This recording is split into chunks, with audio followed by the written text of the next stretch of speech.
Fala físicos e físicas velocistas. Hoje veremos como funciona um acelerador de partículas. Meu nome é Lucas. E meu nome é Fernando, e juntos apresentamos o Café com Quarks. Vocês sabiam que provavelmente já estiveram face a face com um acelerador de partículas?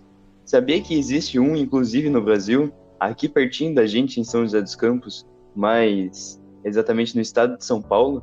Sabia que você pode fazer um acelerador de partículas em casa? E você sabe como funciona uma TV de tubo? Se você não sabe nada disso, ou sabe apenas algumas coisas e ficou curioso, fique até o final desse vídeo para não perder nenhuma explicação. E bem, para quem já viu a série The Flash, que teve a sua estreia em 2014, baseado em um personagem da DC Comics e emitido pela emissora de televisão CW, já viu que os poderes do herói foram dados por meio da explosão de um acelerador de partículas do Star Labs. Bem, será que isso realmente aconteceria no mundo real? Bem, tudo começa com outro episódio daqui, o episódio de Átomos Parte 1. Se você não viu, pausa, vai pro ele e depois volta aqui. É bem do início do canal, mas está muito completo. Nesse episódio, falamos de um físico chamado Ernest Rutherford, que comprovou que no núcleo dos átomos existem prótons e na órbita desse núcleo, elétrons, cada um com uma carga específica. Em 1909, Rutherford usou uma fonte radioativa para lançar partículas alfa contra uma fina camada de ouro. Ao redor de tudo isso, havia uma chapa de sulfeto de zinco, que servia como um detector, assim observando a trajetória das partículas que passavam pelos átomos de ouro. Assim, ele percebeu que certas partículas voltavam, ou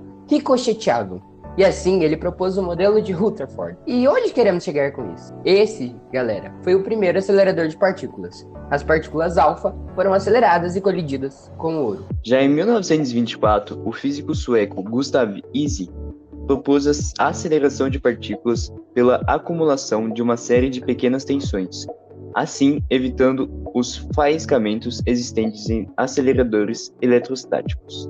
A ideia do físico sueco consistia em um tubo de vidro evacuado no qual eram alinhados seções de tubos metálicos de comprimentos diferentes. Lembrando que o vidro é isolante e o metal condutor. Então, ao passar de um tubo para o outro, as partículas carregadas teriam a energia incrementada por uma diferença de potencial ou uma diferença de tensão entre os tubos.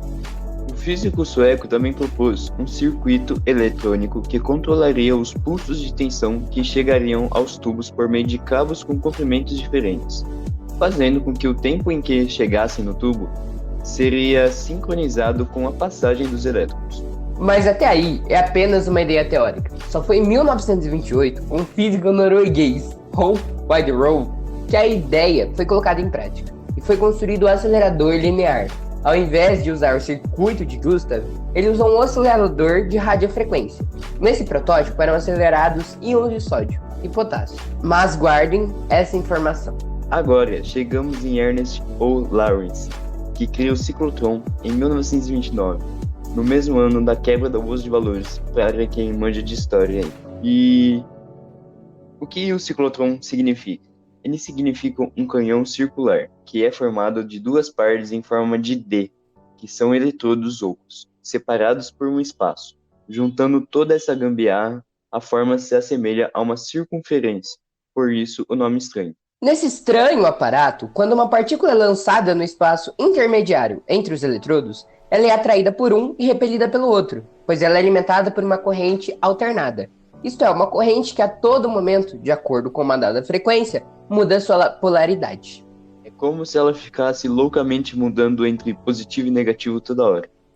Assim, isso faz com que ora fiquem carregados positivamente, ora negativamente.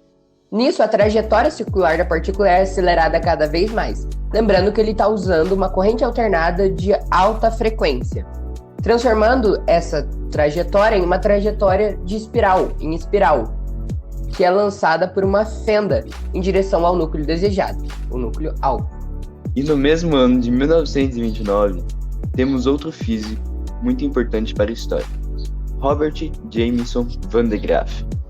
Cria um outro aparelho que pode ser caracterizado como acelerador de partículas, conhecido como o gerador de Van de Graaff. E ao contrário do exemplo anterior, ele usa um outro princípio, o de que cargas se acumulam nas pontas. Por isso, uma maior chance delas serem atingidas por um raio. No gerador de Van de Graaff, existem pontas ou pentes metálicos que estão ligados a uma grande cúpula com uma correia de borracha que fica rodando.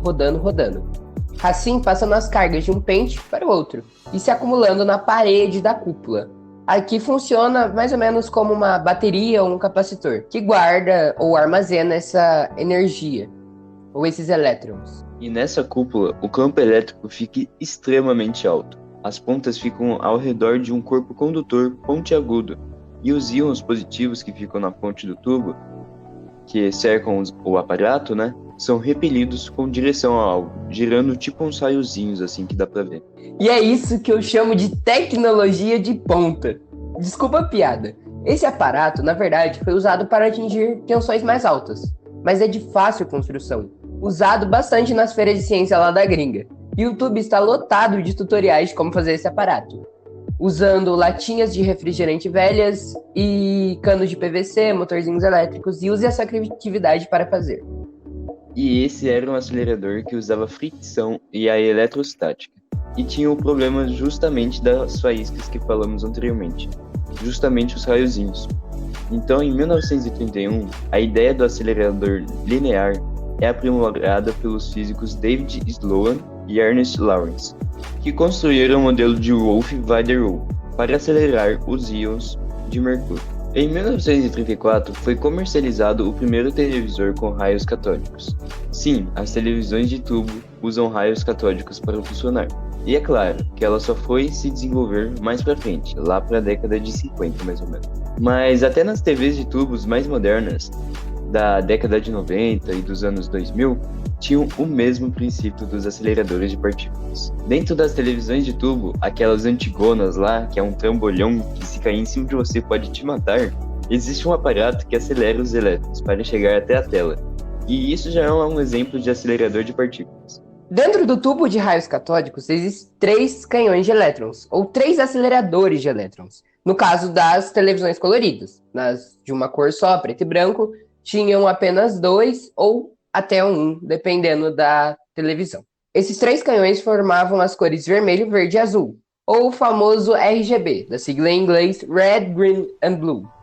Essas cores juntas formariam qualquer outra cor, igual você, né? Aquela aulinha de artes que você misturava as tintas para formar as outras cores. E assim, cada vez que um desses canhões fossem ligados e emitissem ou acelerassem elétrons, eles acertavam uma camada minúscula formada por 3 compostos de fósforos diferentes, um para cada cor, como se formassem pequenos pixels bem pequenininhos formados por 3 compostos, e aí conforme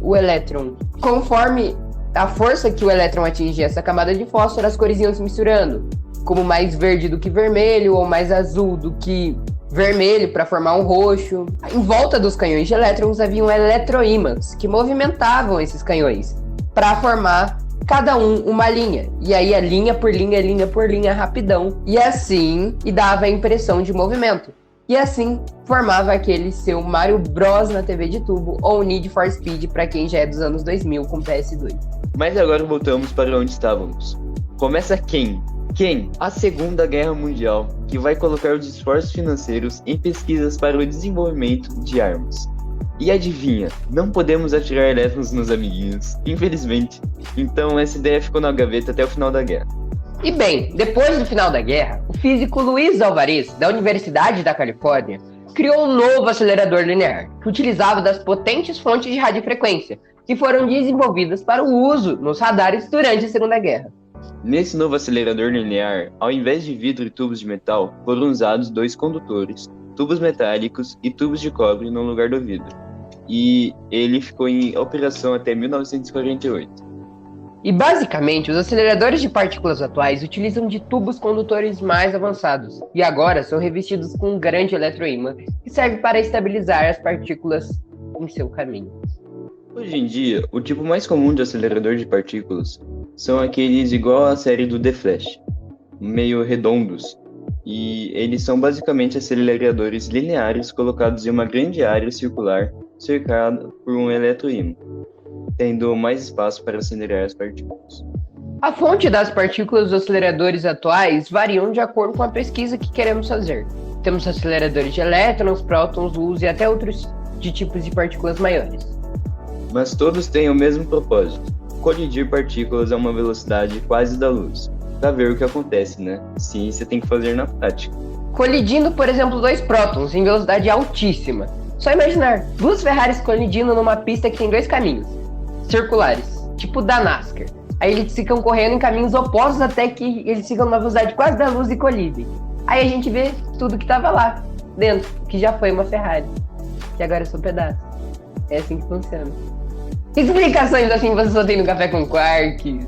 Só que ao invés das Ferraris que o Lucas deu exemplo, temos os prótons, elétrons e etc., viajando em 99% da velocidade da luz.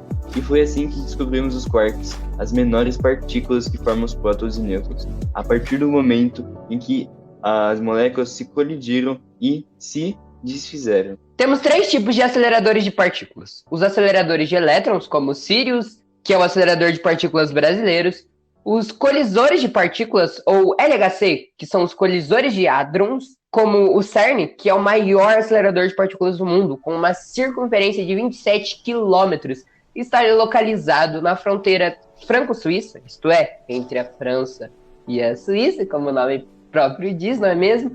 E temos aceleradores de prótons, que como o próprio nome diz, aceleram, adivinha, prótons, que estão sendo utilizados experimentalmente como um tratamento de câncer. E agora, essa é uma parte que eu mais gosto. O Sirius, o acelerador de partículas brasileiro, que fica na cidade de Campinas, no interior de São Paulo, é o maior acelerador de partículas de luz do mundo.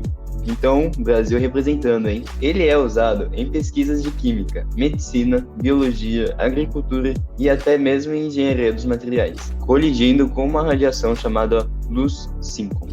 A luz síncrotron é um tipo de radiação eletromagnética extremamente brilhante, que se estende por um amplo espectro. Isto é composta por diversos tipos de luz, desde o infravermelho, passando pela luz visível e pela radiação ultravioleta e chegando nos raios-x. A gente tem vários vídeos falando sobre ondas aqui no canal, vídeo de ondas, vídeo de raio-x, micro-ondas. É só pegar aqui e ouvir e você vai aprender bastante. No Sirius é colidido não só prótons e partículas assim, mas também colidido algumas coisas como DNA com a luz síncrotron e diversas pesquisas assim. Por isso que teve a pesquisa utilizando Covid-19 nesse acelerador. E será que se um desses aceleradores de partículas explodissem, iria acontecer algo com a gente? E não é isso que ele faz a todo momento? Não colide partículas a fim de estudá-las? Explosões mínimas que não causam danos, pois trabalham com pequenas partículas. Mas e se colocarmos um átomo de urânio para colidir com um nêutron, que é o princípio da fissão nuclear? Será que a gente criaria uma nova bomba atômica? Como falamos no episódio de como fazer uma bomba nuclear, a fissão nuclear utiliza de um efeito dominó, um nêutron atingindo um átomo de urânio que vai jogar um nêutron e aí causa uma grande explosão. Se a gente colidisse um átomo de urânio com um nêutron, ia causar uma pequena explosão que moveria talvez um grão de areia. Mas para colidir uma grande quantidade de urânio a ponto dele explodir, a gente teria que ter um acelerador de partículas enorme, porque a gente usa um de 27 km para explodir, para colidir prótons e partículas desse tamanho. Uma curiosidade interessante é que os equipamentos geradores de raio-x também são aceleradores de partículas. E inclusive temos um episódio aqui explicando como funciona o raio-x, então corre lá pra ver. E esse foi o episódio, galera. Espero que tenham gostado. Obrigado por terem ficado até aqui, vocês aprenderam demais. Marque a gente no Instagram fazendo gerador de Vandergraaf. Siga a gente lá, siga a gente nas plataformas digitais de áudio. Inscreva-se no nosso canal do YouTube, deixe o like, a curtida no Spotify. Beleza? Recomende os episódios, compartilhe e muito obrigado. Falou, galera! Valeu, galera. Mais um episódio do Café com Quarks está aí. Compartilhe com seus amigos e até o próximo episódio. Falou!